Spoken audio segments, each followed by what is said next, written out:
slide will be held in Boston in the first week of December.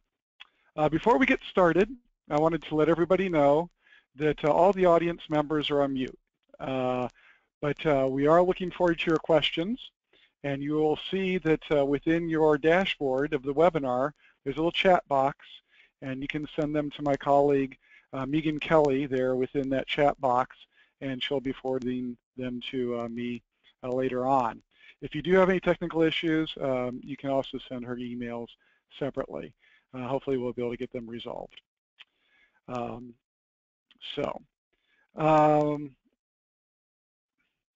those of you not familiar with ACEEE, I wanted to provide you a little bit of an overview of our organization.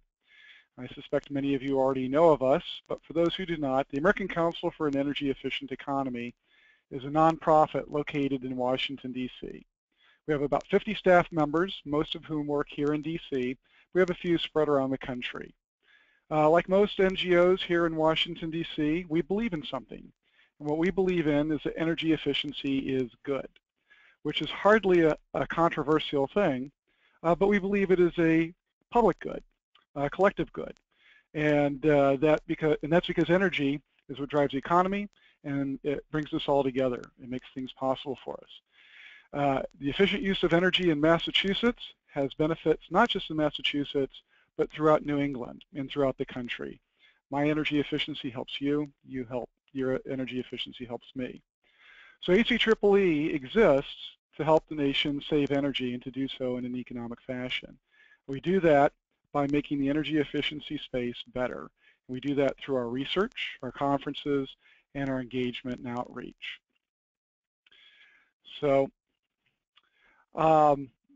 we became interested in intelligent efficiency about a dozen years ago. And let's see, advance my slide here.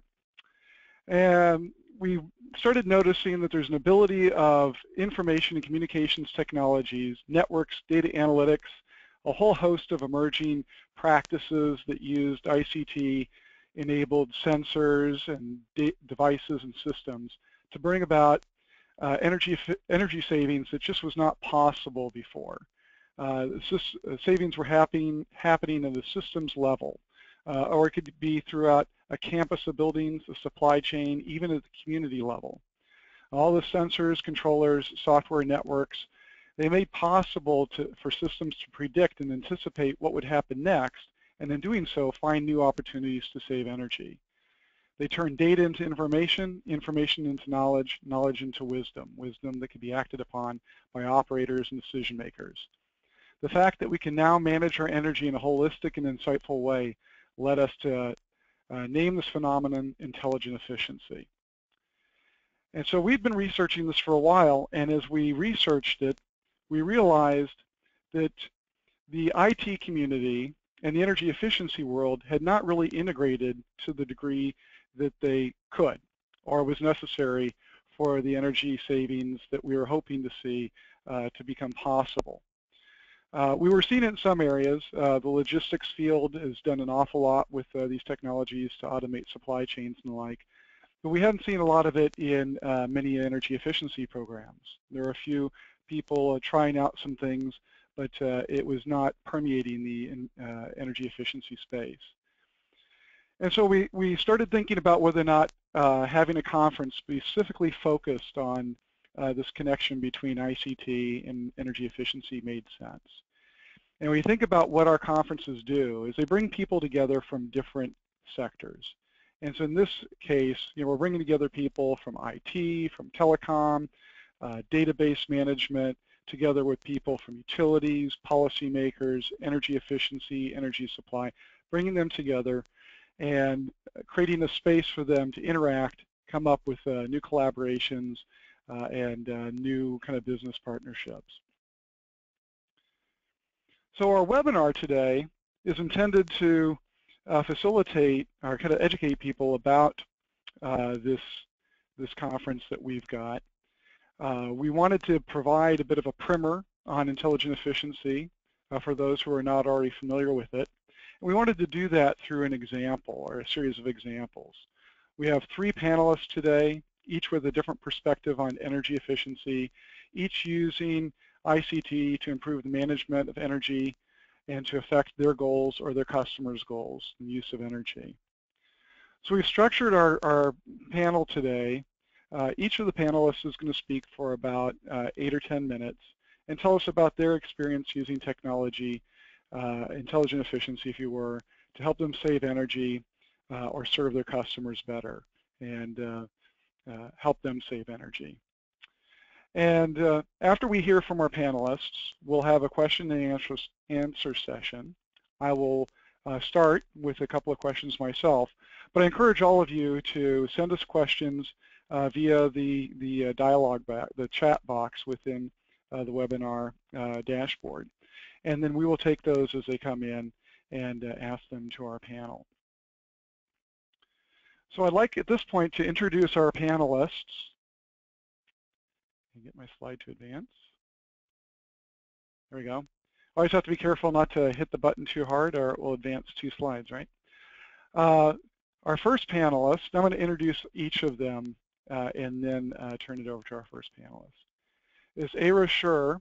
She is the director of the Energy Efficiency Division of the Massachusetts Department of Energy Resources.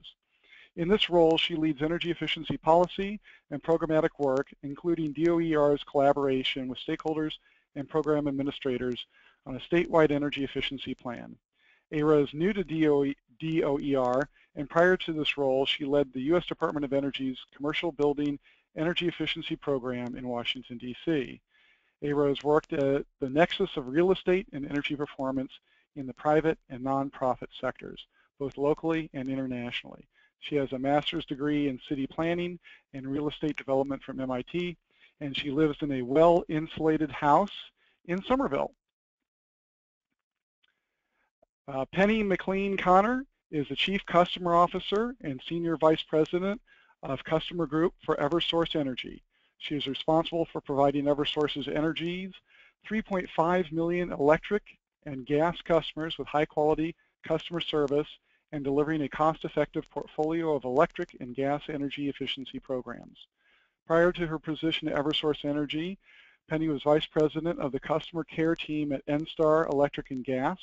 During her tenure at NSTAR, Penni improved customer service through initiatives around automated meter reading, AMR, customer relationship management, CRM, customer service, and energy efficiency. She previously served as Director of Customer Service for Tampa Electric in Florida and worked at Duke Power for 12 years in electric operations and customer service. She has written a couple of books. The first book, Customer Service, Utility Style, was published by Penwell Books in 2006. This book offers proven strategies for improving customer service and reducing customer care costs. Her newest book, Energy Efficiency, Principles and Practices, was published in the spring of 2009. This book is designed to be a primer for many stakeholders interested in energy efficiency solutions. She holds a bachelor's degree in industrial engineering from North Carolina State University and is a registered professional engineer.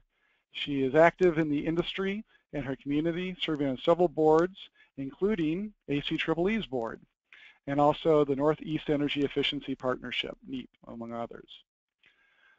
Badri Raghavan is a technology leader specializing in application of cutting-edge data science techniques to solve complex, data-rich, high-value business problems in mission-critical environments.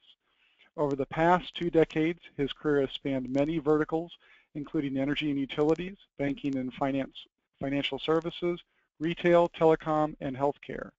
Prior to FirstFuel, Badri led the development and implementation of a global analytics framework for energy and utilities at IBM Research. He co-founded and led Prediction Machines, an analytics startup in the smart grid space, focused on integrating volatile renewable sources into the grid.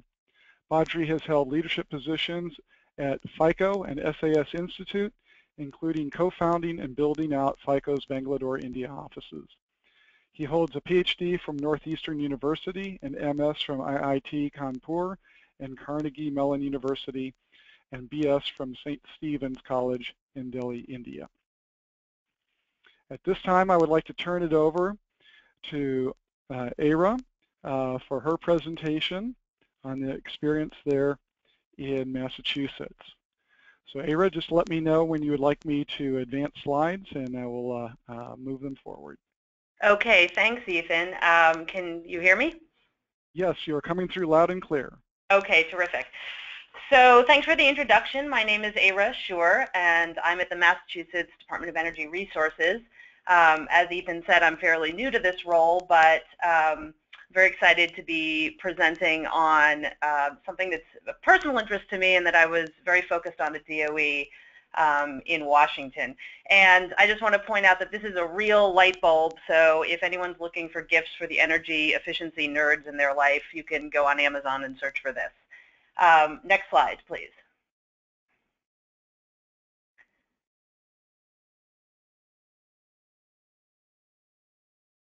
Great, thanks.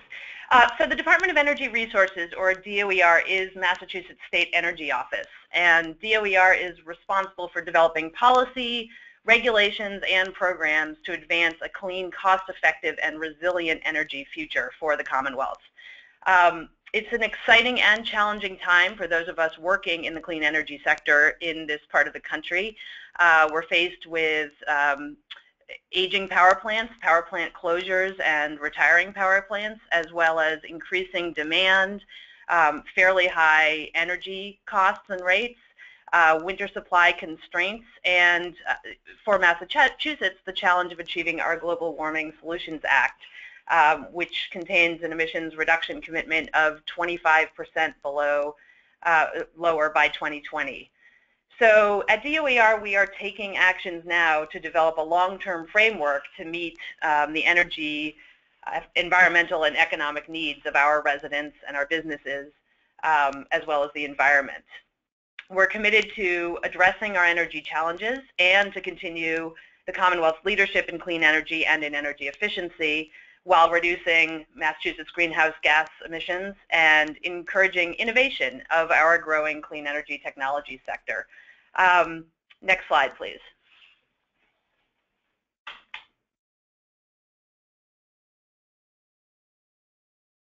Okay, so this is my brag slide, because most of the foundation of Massachusetts clean energy leadership rests on the success of our ongoing commitment to energy efficiency. And this is the point where I get to say that I'm thrilled that our leadership was recognized yesterday, again by ACEEE. Thank you, Ethan, and everyone.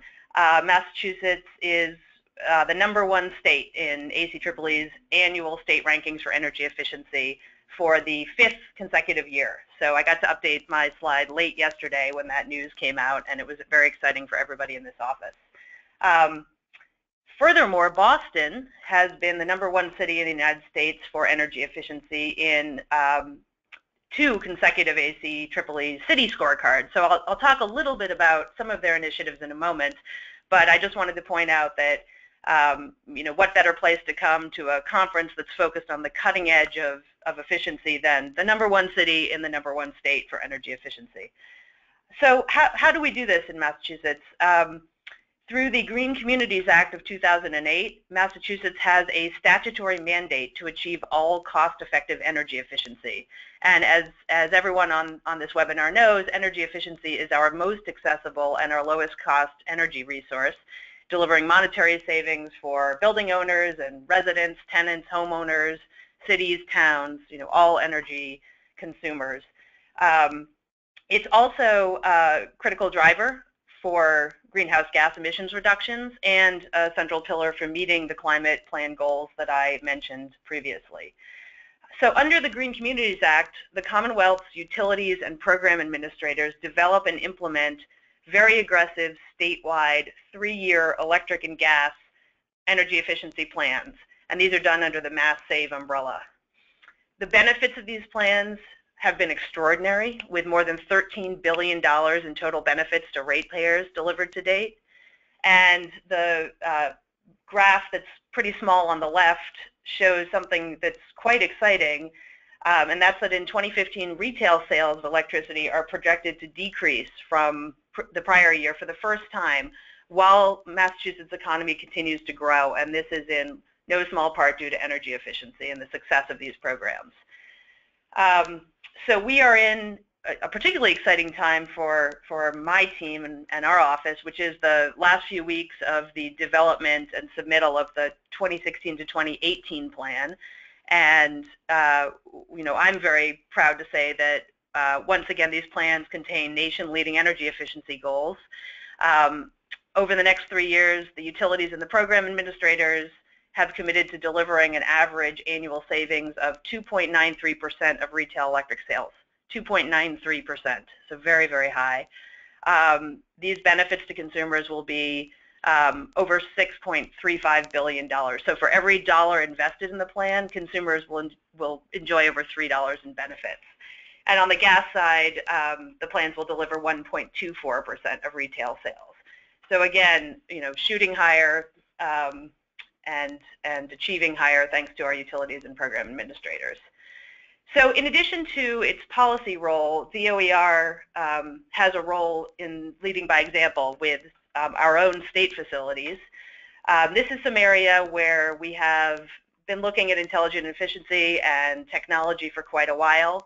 DOER oversees the Massachusetts Enterprise Energy Management System, or EAMS, and this tracks the energy use of almost 500 state-owned buildings, about 25 million square feet, about 50% of state floor space. And this energy system allows constant tracking of energy use, as well as identification of energy reduction and cost reduction opportunities, and it tracks interval energy data in these buildings. And DOER also offers something similar free to cities, towns, and other local and regional government entities called Mass Energy Insight. So again, really leading by example in the area of collecting, tracking, and utilizing energy data. Next slide, please. So I'll speak a bit about Boston, and Boston has an incredible energy program, has really looked at and has been a leader in the nation for policies, particularly around buildings, and particularly around energy data and making energy data available, understandable, and useful.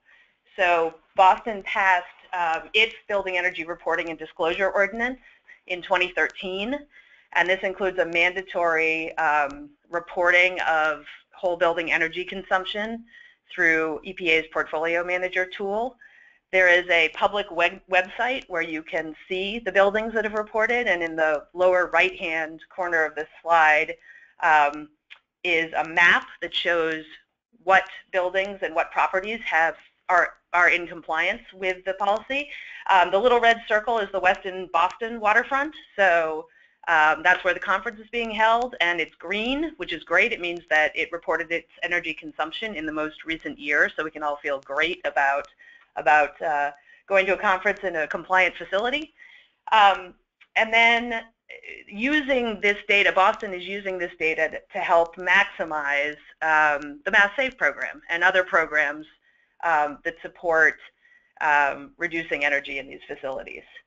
And then Boston has also been, for several years, looking at district and microgrid opportunities and doing demonstrations in this space. And I'll talk a little bit about that on the next slide.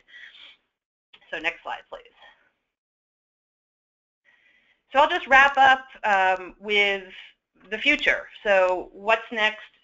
What are we thinking about at the state level in terms of intelligent efficiency? And I would say it's two main areas. One is continuing to innovate in our energy efficiency programs. Just because we're number one, I'm not sure if I already mentioned that we're number one, but just because we're number one, it doesn't mean that we're coasting with what we have. We need more information. So we're working with the program administrators to expand the Mass Save data platform, which is a publicly available database of the statewide program metrics. And in early part of next year, that will be expanded with more focused, granular geographic detail, measure level information. So again, getting data out there so that it's usable, it's actionable. And then also looking at, what's next for energy efficiency programs. Today, our programs, like many places, have a lot of kind of rebates and incentives, direct incentives. DOER has been working to demonstrate new ways to do efficiency programs, for example, performance-based program offerings. Over the last year, we supported a demonstration of using wireless thermostats to deliver seasonal demand response programs. And we completed a pilot in both single-family homes and commercial buildings of how you can use energy labeling to help target energy efficiency programs and energy efficiency program dollars. And then finally, like many states, Massachusetts has a grid modernization effort underway. The Department of Public Utilities issued an order requiring each utility to develop and implement a 10-year grid mod plan. These plans were filed in August and are available publicly. The plans include a variety of approaches, many of which will hasten and require intelligent efficiency and also enable intelligent efficiency, new technology, new rate structures, and we believe that this will unlock a lot of new business models, a lot of new service delivery models, and DOER is an active participant in this effort and in looking at these plans and thinking about, at a state level what we can do to accelerate these opportunities. I will leave it at that and answer questions at the end. Thank you. Thank you, Arah.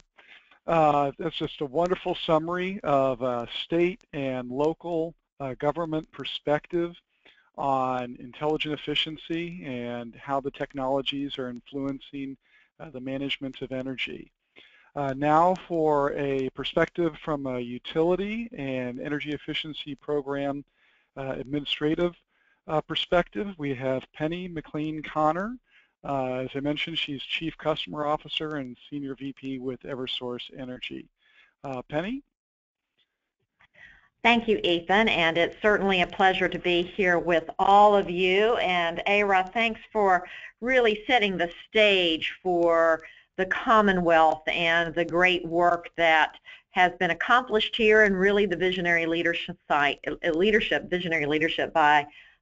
administration in the Commonwealth over the past 10 years or so to really advance us forward. So I am pleased to share with you what we're doing at Eversource, and really to set the stage, next slide please, is to talk about who Eversource is. We are the largest energy provider in New England, and you may have recognized us by our pre-merger names, which would have been the individual operating companies of Connecticut Light and Power, Western Mass Electric, Public Service of New Hampshire, NSTAR, and Yankee Gas. We were operating with 6 different brands in 3 states that are very close together, 4 media markets, and we embarked on February 2nd to rebrand under the common name Eversource Energy.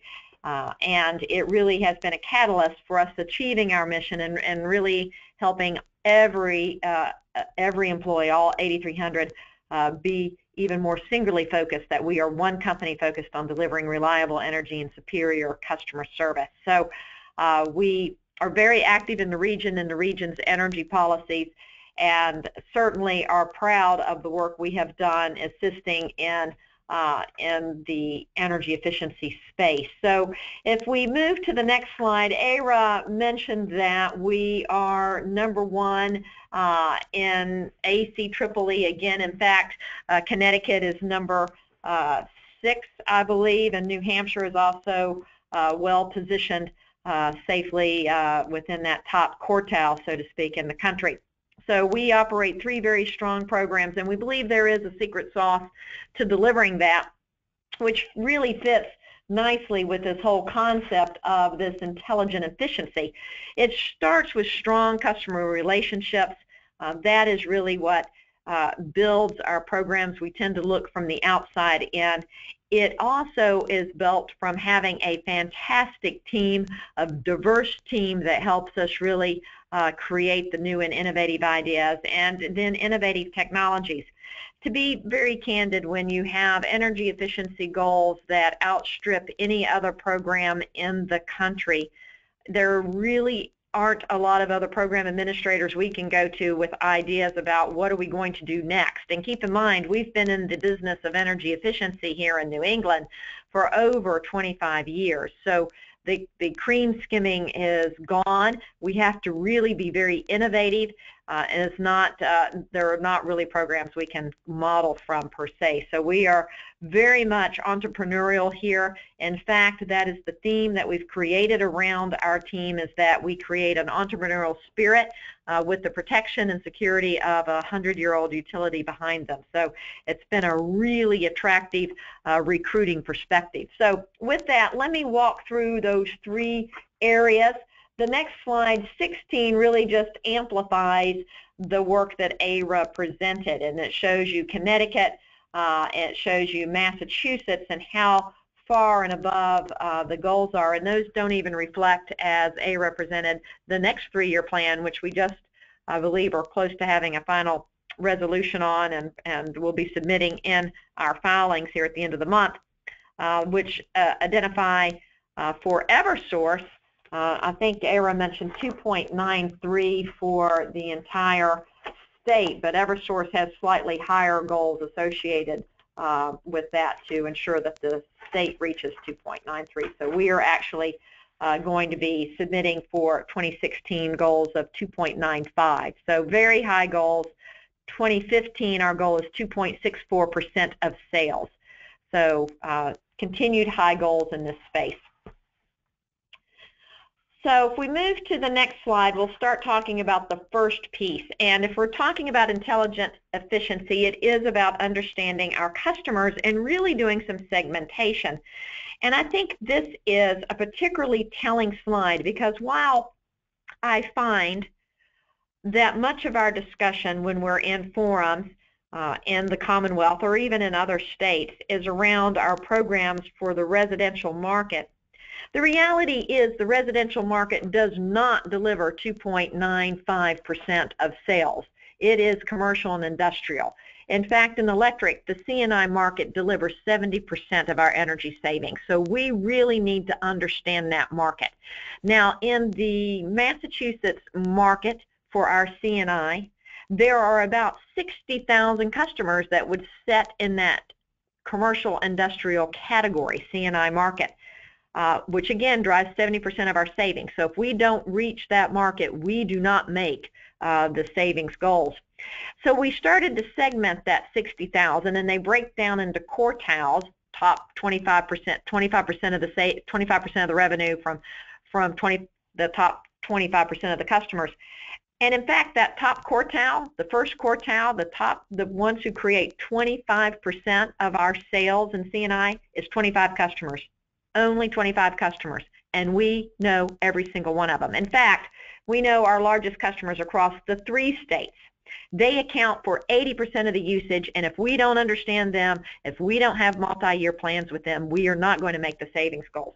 So what has been the biggest game changer for our largest customers has been what we call MOUs, Memorandums of Understanding. I call them strategic energy plans, but these are plans that we work with the C-suite, meaning the chief financial officers or chief operating officers of these companies, and we develop a multi-year plan in order to achieve energy efficiency savings. And so this whole portfolio is created, and often the sales cycle here, and I do call it a sales cycle because it is, the sales cycle for us to get a strategic energy plan signed is 18 months.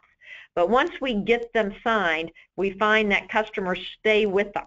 And indeed, our very first customer back when we started these plans in 2010, before Arah was even on board at the DOER, the first customer we got to sign one was MIT. They signed up for that first 3-year plan for a 16% reduction in energy usage over the 3 years, and they exceeded it. And they have since subsequently signed a second 3-year plan, and we'll be negotiating the third one in short order. So these multi-year plans end up creating greater savings than even originally contemplated. And it's because what you have here is, instead of working with a facilities manager each year who's battling trying to get budget money for enhancements, you've gotten the C-level to say, you know what, we're spending on energy efficiency, we're investing in it, and it's going to be a multi-year investment, and the portfolio is mapped out. So it's been a game changer for us. It is how we are achieving the savings, and I'm proud to say that we have met all of our goals and exceeded our goals every single year in the plans in Massachusetts. And so we're very proud of achieving them. It's one thing to set them, it's another thing to actually achieve the goals. But that only hits that top quartile. So what are we doing with the second, third, and fourth quartiles? Well, the second quartile and the third quartiles, we are reaching those through direct install programs, through business centers. So we have methods to get them. But I must say, we have this other huge segment of customers called the micro business. And remember when I said there's 60,000? 55,000 are in this space. I mean, it's a huge number of customers, and they're very, very small. They're the donut shops, the nail salons, the small shops that you see on Main Street. And really, we do need new ways of reaching these customers, because we can't have a salesperson going out trying to negotiate a 3-year plan with a donut shop. That's not going to work. We need a online, more cost-effective approach. So in this space, to reach our customers, we're investing in technology. So we have partnered with C3, and we are installing a customer engagement platform. This platform will be where customers in this kind of micro business and in the mass market, meaning our residential market, will be able to get usage information customized for that particular user. And we'll try to work with these customers in that space. So we're trying to create a new model. We admittedly have not reached this micro business at the level that we want to reach them. So very important segment to us, and this intelligent efficiency is some of the places that we're looking to do that. So let's move to the next piece. As I said, as I mentioned up front, there's 3 elements to the secret sauce, and it is around an innovative team, it's around knowing our customers, and it's around innovative technologies. We are fortunate that because Massachusetts is the leader in the country in energy efficiency, a lot of companies are coming here to bring their new ideas, new processes, and new technologies to our state. Because they know that we have the programs that are likely to start to fund them. So we get a lot of things that I would almost call beta type products that are coming to our space, and it's really been very beneficial. So I'm showing you some of the things that we're seeing developing in technologies. You're a sophisticated audience, so you all are probably aware of these, but I'll highlight a couple. This chilled beams has been very successful for us, particularly as you think about all the high type ceilings that we have in our in structures with our schools and school systems. So this has been a big game changer for MIT and others, where we're circulating that chilled water and just using the natural convection to get the cool air to the cool areas down. But these high efficiency pumps, this is a great story. This particular pump is from a company that is in Europe, in the Netherlands, and they had never done business in the U.S.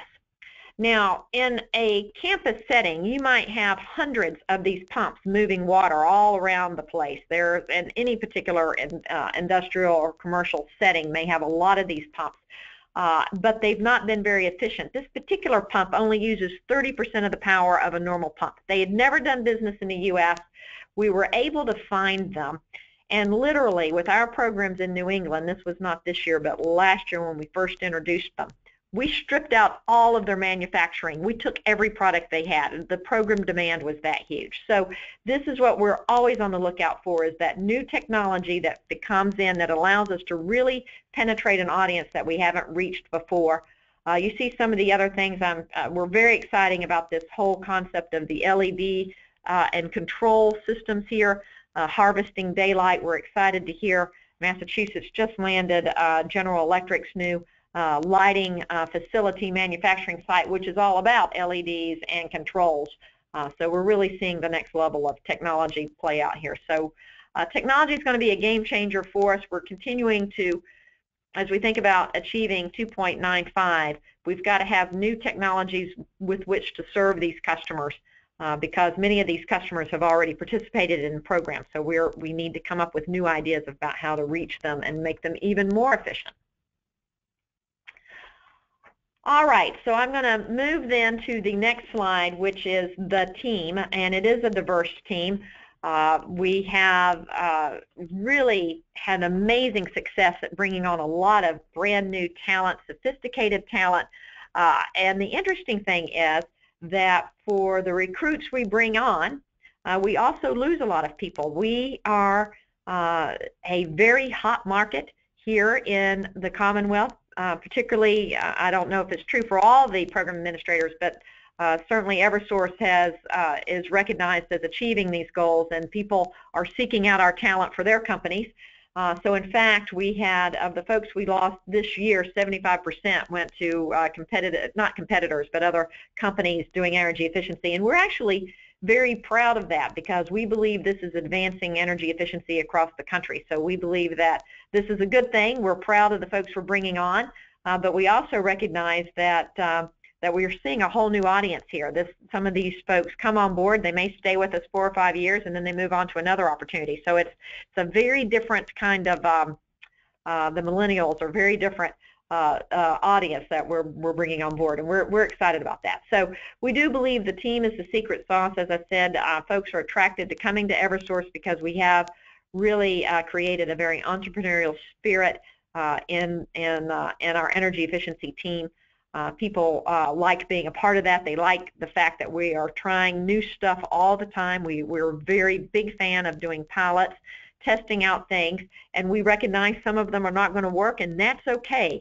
I'd rather get a new product or a new service or a new process out there and test it out and learn from it than to be all hung up on analysis paralysis. So we do a lot of pilots, and some are great and some don't work, and that's all a good thing. So I will wrap it up here then just by thanking ACEEE for the opportunity to talk a little bit about what we're doing at Eversource. We're fortunate to be in a region that is so focused on leveraging the most cost-effective resource that we have, being energy efficiency, and we're excited to apply a real deep understanding of our customer base along with a wonderful team that we've pulled together, along with great technologies that are coming into our space to deliver and consistently deliver on these very aggressive savings goals.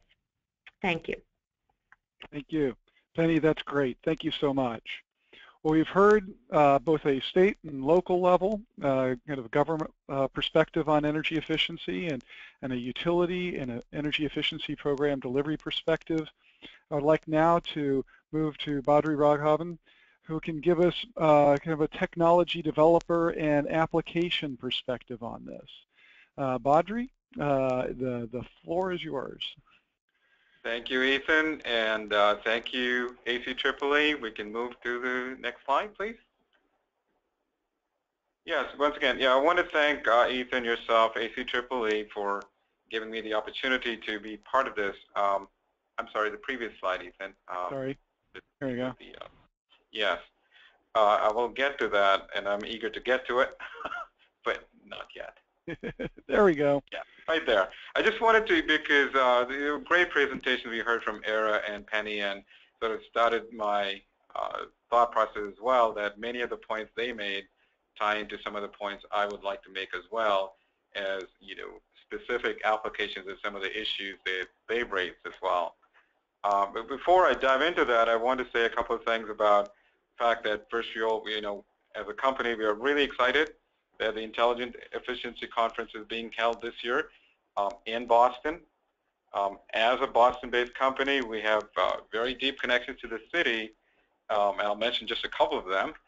Arah, I'm not sure whether you're aware of this, but the Massachusetts DOER played a really critical role in the early stages of FirstFuel by granting us the seed funding that helped us demonstrate our core technology. Some of it I will describe a little bit later on in the presentation. More recently, in fact only last week, we were honored by the Massachusetts Clean Energy Center through an award that helps utilities engage with their commercial customers using our tools. So we really are indeed, like echoing Arah and Penni as well, very glad to be part of this local energy efficiency economy. Next slide now, Ethan, please. So what does FirstFuel mean by intelligent efficiency? At the very highest level, it means that we harvest insights from energy meter data, via zero-touch analytics, and I will explain what that means in a few minutes, to engage customers and deliver energy savings on a massive scale. Penni mentioned, there's very, very long tail, for example, of these micro businesses. If you think about that mass market that needs to be served, it's simply not possible using the traditional methods, which is where companies like FirstFuel come in with intelligent and efficiency ideas. So intelligent efficiency is therefore at the very core of FirstFuel's ability to provide detailed and actionable intelligence down to the building level. We predominantly focus, again, to Penni's point, we focus predominantly on the commercial building sector, which is where the greatest gains can be found most quickly. So by harnessing this power of data and utilizing data science, building science, we generate sort of deep insight and actionable recommendations, and I'll provide specific examples on how we do this in the following slides. Next slide, please.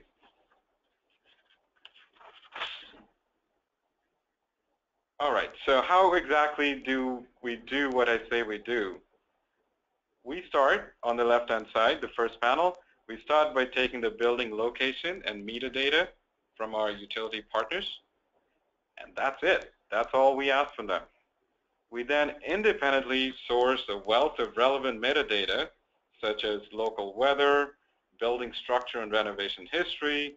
We, thanks to Google, we have high-resolution aerial images of buildings and data from a variety of public and private real estate sources. Right? We take all this, and in step 2, our algorithms then automatically construct weather and occupancy normalized baseline models that explain the energy consumption of these buildings, eventually breaking them down into the disaggregated end uses. Right? Finally, in step 3, we take all of these results and synthesize them by expert rules and our own in-house engineering experts to finally generate easy-to-understand, actionable, and accurate recommendations. That's the end goal there. And I want to emphasize that last bit. A key element is that we build customer feedback and needs into our processes so that the findings inspire people to action rather than just, expose them to myriads of the technical underlying details. So very much action-oriented in that way. Let's dive in with a specific use case starting in the next slide. So I'm going to talk a little bit about how this works in a real case using a case study on a project we rolled out with the General Services Administration. This is, I think, a great example of the power of intelligent efficiency to help customers achieve their E goals in real-life situations. Right? The GSA enlisted FirstFuel in 2012 to help them achieve their ambitious targets set by the federal government. Like most utilities and other program administrators, the GSA was facing tight timelines, small budgets, and very ambitious goals. What we helped GSA was by harnessing intelligent efficiency, we helped them meet all the ACEEE audit requirements on time and budget. And I'll illustrate that in the next slide. But before that, we helped them, in addition, cut over $1 million from their analysis costs. We sped up the analysis time by 5 to 7x and identified more than $21 million in annual energy savings opportunities across a portfolio of 200 buildings. I'd like to note that half of these energy savings opportunities could be realized by making low or no-cost operational changes. So let's see how we make this all possible by taking a very specific example of how this works using an example for a building right here in Boston. Next slide, please. This is the Mosley Courthouse, right in downtown Boston, actually not far at all from the location of the ACEEE conference in December. Many of you may not know this building by name, but it turns out this was the site of the recent trial of the infamous Boston mobster James Whitey Bulger. It was in this building that he was sentenced to 2 consecutive life sentences. Big building, right? Locally very well known. Now, if you were the building manager of the Motley Courthouse, this is what the slide is what you'll see when you log into the FirstFuel portal. Here you'll see on the first page a summary of all the relevant building statistics, such as the fact, for example, it was built in 1994. It's a pretty recent building and has this, massive square footage of nearly 1 million square feet. So buildings of this size consume massive amounts of energy. In this case, for example, it's nearly 18 gigawatt hours annually in electricity alone. Right? As I said, this is a relatively new building, but not only that, it has had several energy efficiency upgrades performed over time, including, for example, an ice storage unit and a VRF system upgrade. So you get the picture. This is actually a new building, already reasonably energy efficient, so how could we help it become even better? And what I'll present to you is that using data and analytics, FirstFuel is able to recommend operational and retrofit measures that even for this building could help achieve significant savings. So let's see, again, diving even deeper. Next slide, please. How exactly do we do this? If you look, this is a detailed analysis that then helps reveal the operational, inefficiencies, or if you wish, the opportunities to improve the operational efficiencies. If you look at the first panel, our remote intelligent platform discovered that consumption was beginning, where you see the two arrows, was beginning early morning hours, close to 4 a.m., and tapering off very late in the evenings, past 10 p.m. Remember, this is a courthouse, right? What FirstFuel engineers then took this insight and coached the building manager to reschedule the equipment operations so that it more closely mimicked the actual occupancy and usage of the building, okay? And when you do that, by starting up later, for example, closer to 6 a.m. and tapering off earlier at 8 p.m., for example, FirstFuel estimated that this would save approximately $97,000 annually in electricity costs. That's a lot. Now, if you implement this operational recommendation, we can also, in the third panel, for example, you can monitor in close to real time how these operational changes are actually reducing energy consumption, right? So if you put not just the operational recommendation, but all the remaining recommendations that our platform found, along with retrofit recommendations, the total projected decrease could be as high as 6.6 gigawatt hours annually, with a sort of dollar savings approximately about $1.2 million. This is just for one building. Now, similar analysis was carried out across the entire GSA portfolio, in each case offering sort of these customized, individualized, specific insights with calls to action. So that's, I think, an illustration of what FirstFuel believes is an excellent illustration of what intelligent efficiency means down at the building level. With that, I would like to close my presentation. Thank you all for your time, and I look forward to answering questions and meeting several of you at the conference. Excellent. Thank you, Badri. Thank you very much, and to Penni and to Arah. Just excellent insights and examples of how technology can bring about savings that just really was not possible, 5, 10 years ago. Well, I want to remind our audience that they can submit questions through the chat box in the webinar dashboard, and we'll answer those as they come in. I wanted to start off with kind of a general question to our panelists of my own, and it has to do with the conference. I know that all of you have attended, I'm not sure about Arah, but I know that Badri and Penni have attended ACEEE conferences before. As you think about this conference, what do you hope to get out of it, or what would you tell somebody who asked you what can they expect out of the conference coming in December? And I think I'll start with Badri and then go to Penni and then to Arah. Yes, excellent question. Ethan, so, We at FirstFuel are always looking to learn more about what the customer experience is to, better, integrate their needs into our products and services. And the best way is, we noticed in past conferences, this is the prime conference that attracts the, the leading thinkers from, policymakers, people like Arah, from utilities, people like Penni as well as other vendors like us. And so, to me personally, it's a great opportunity to get a real broad perspective on where the industry is leading, not just today, but where it's going tomorrow and the week after. So the year after. So to me, that sort of concentrated opportunity to understand the energy efficiency landscape is just unparalleled. So really looking forward to meeting a variety of folks and listening to their perspective. Well, building on that, and I think that was a great summary.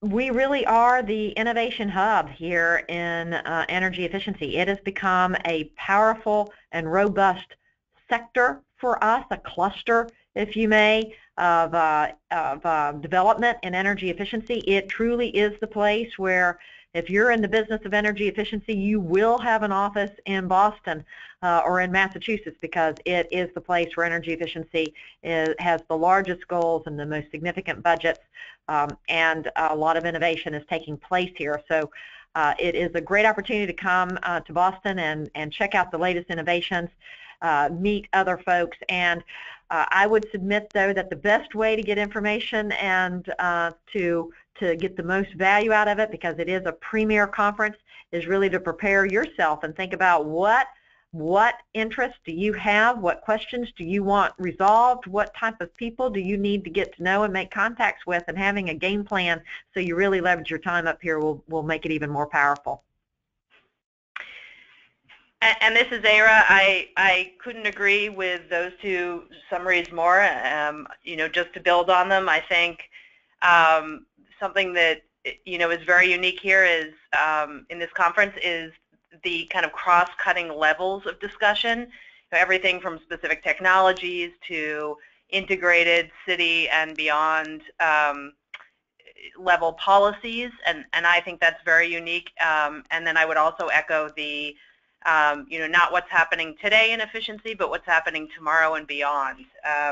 Certainly from the Commonwealth, we know that we need to continue to not only show commitment to energy efficiency, but continue to innovate and push forward. And I expect to hear many, many ideas and have many conversations that help us do that at this conference. And I expect everybody who attends will have the same experience. Wonderful. Well, thank you very much. One of the questions received had to do with transportation and how this technology is being used in that regard. And I'm going to advance the slide here so we can see who they're hearing from. But let me read the question here. Can someone address lessons learned from intelligent transportation systems, i.e. real-time transit? And I'm going to guess, Arah, that this might fall in your area. I'm not so sure about Penni and Badri. Do you want to take this one? Yeah, I think this is an example where, Massachusetts, certainly looking at efficiency, has done some work leading by example in terms of fuel efficiency and electric vehicles.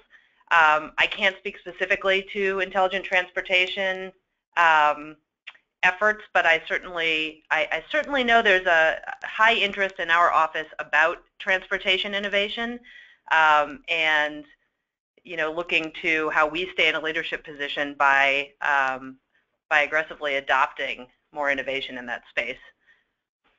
I know in the conference we're going to have a session on smart cities, and there will be a transportation component of that.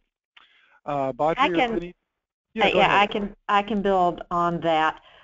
We're very fortunate that Boston, the city of Boston, also ranked #1 in cities, has really advanced the conversation and has set a very aggressive goal for themselves of 80% reduction of carbon by 2050. They have set up what is called a Green Ribbon Commission, and I know ACEEE is exploring this, and I'm looking forward to hopefully some information getting out on this concept, because I think what they have done with this commission is create a powerful, what I would call pressure cooker, where they're bringing in the top leaders from all the different sectors, so from the property management companies, from the healthcare, from the universities, from the business sector. And this commission made up of these top leaders are really challenging themselves to think innovatively, to really help the city achieve the goals, and they're challenging each other, and it has been fascinating. We've made more progress with property management, A-type properties, because of this commission, because of the pressure cooker environment that they've created where people are trying to one-up each other. But just to say that, they are bringing in, for the November meeting, the discussion is on how they can address decarbonization, and the three areas, one of the three areas is transportation. So they're going to have a very meaty discussion about how do we take transportation in the city of Boston and transform it so that we can hit this 80% reduction, because the city understands that a third of the carbon is coming from that transportation sector, and they have a way to be meaningful about it with so much public transportation. So very exciting discussions going on there, and we'll know more by December about what came out of that meeting, but I'm looking forward to it. Excellent, excellent.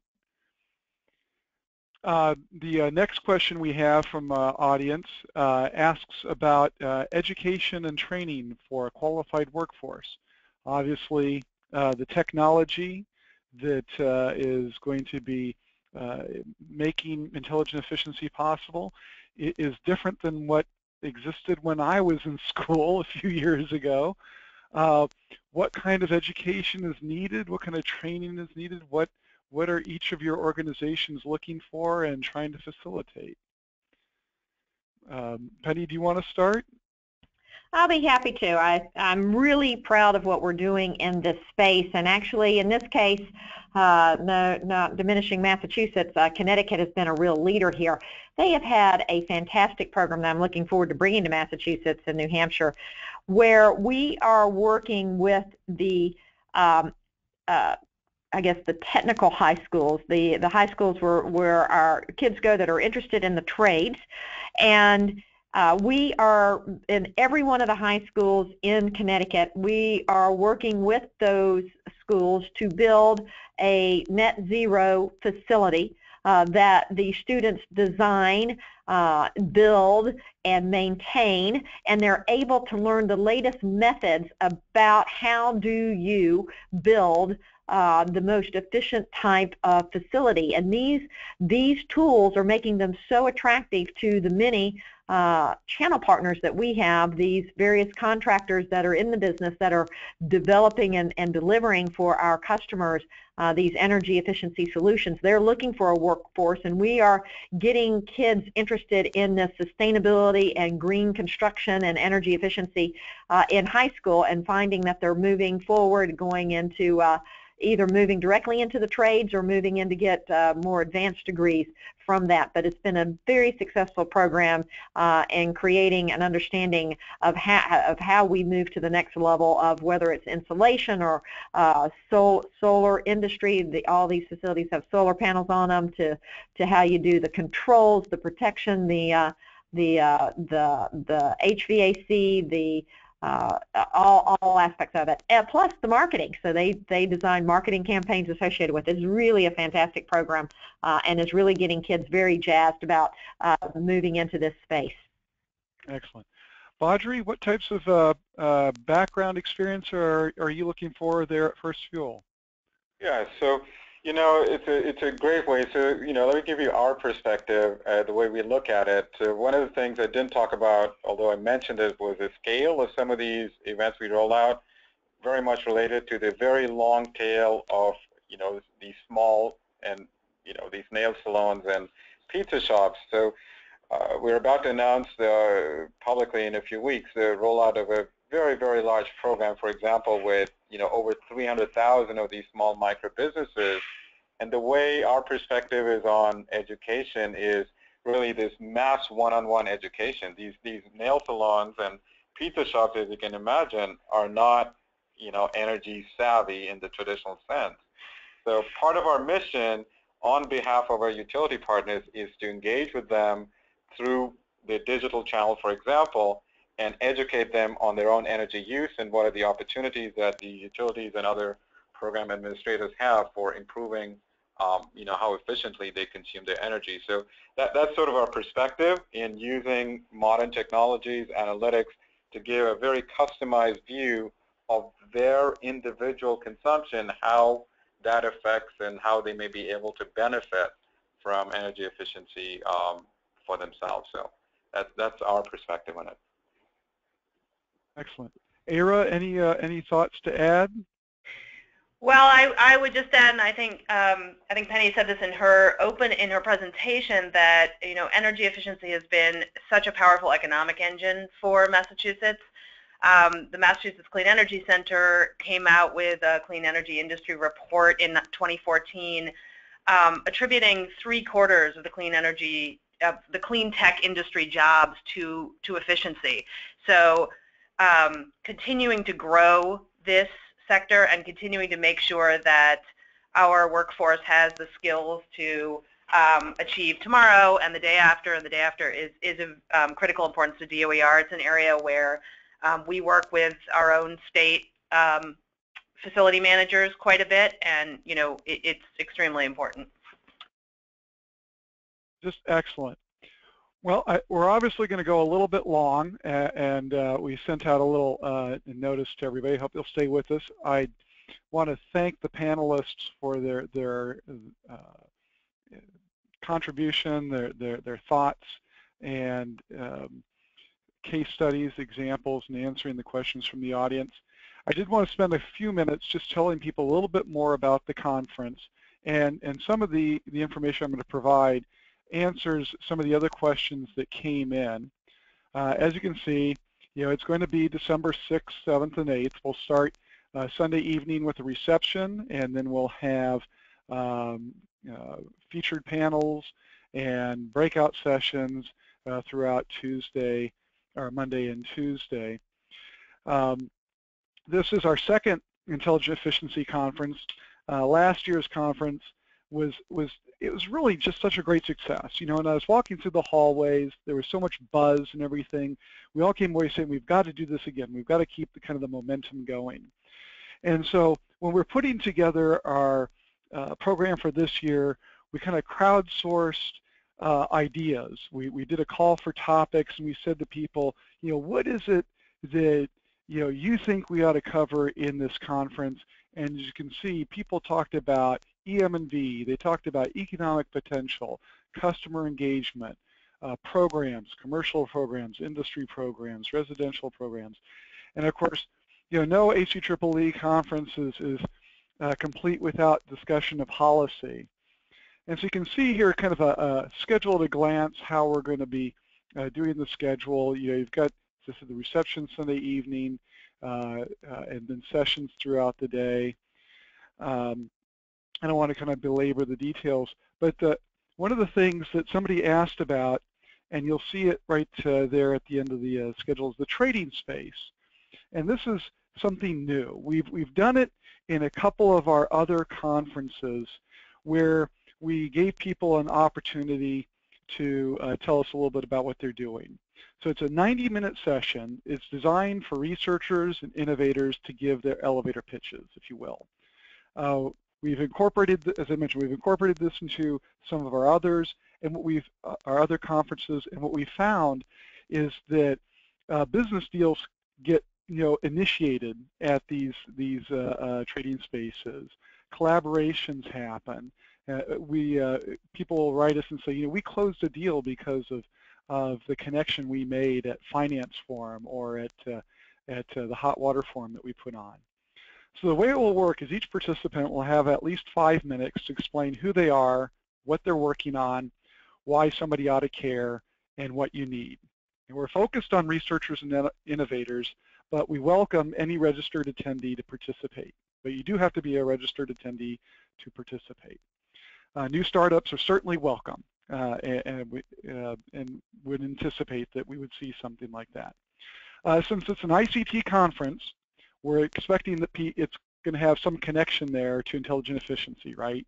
Something to do with data.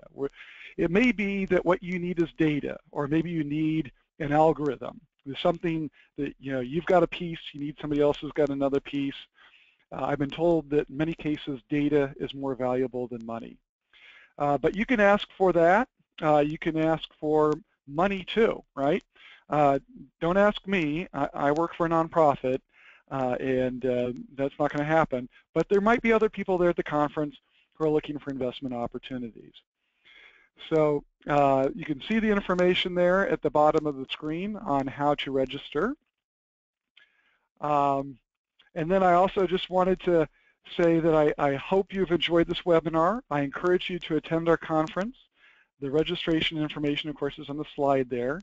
This webinar has been recorded, and we anticipate it'll take us a couple of days, maybe sometime next week we'll have it posted up to the website. I want to thank our three panelists, Arah, Penni, and Badri, once again for their participation in today's webinar.